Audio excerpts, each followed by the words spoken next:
कि एक रथ गुजर रहा था और एक मक्खी उसके पहिए की कील पर बैठी थी। बड़ी धूल उठती थी, रथ बड़ा था, 12 घोड़े जुड़े थे, बड़ा भयंकर आवाज।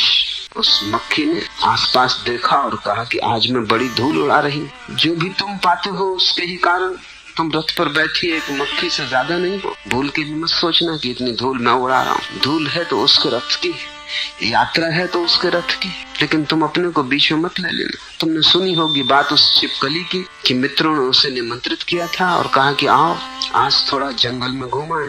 उस छिपकली ने कहा जाना मुश्किल है, क्योंकि इस छप्पर को कौन संभालेगा, छप्पर गिर जाएगा तो जिम्मेवारी मेरे ऊपर होगी।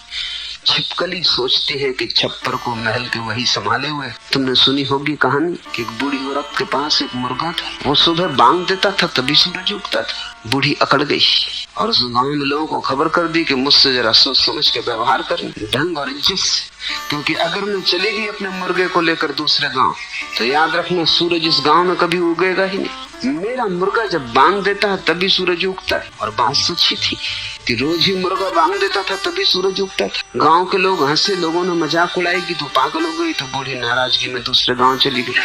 मुर्गे ने बांग दी और दूसरे गांव में सूरज उगा। बूढ़ी ने कहा अब रोएंगे, अब बैठे होंगे छाती पीटेंगे, न रहा मुर्गा न उगेगा सूरज।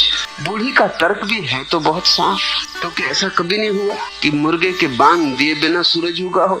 लेकिन बात बिल्कुल उल्टी है, सूरज उगता है इसलिए मुर्गा बांग देता है, बांग देने के कारण सूरज नहीं उगते।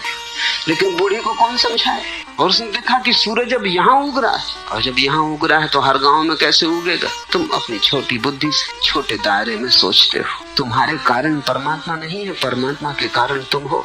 ये श्वास तुम्हारे कारण नहीं चल रही, उसके कारण चल रही। प्रार्थना भी तुम नहीं करते हो, वही तुम्हारे भीतर प्रार्थना बनता है। इस भाव को ख्याल न लेने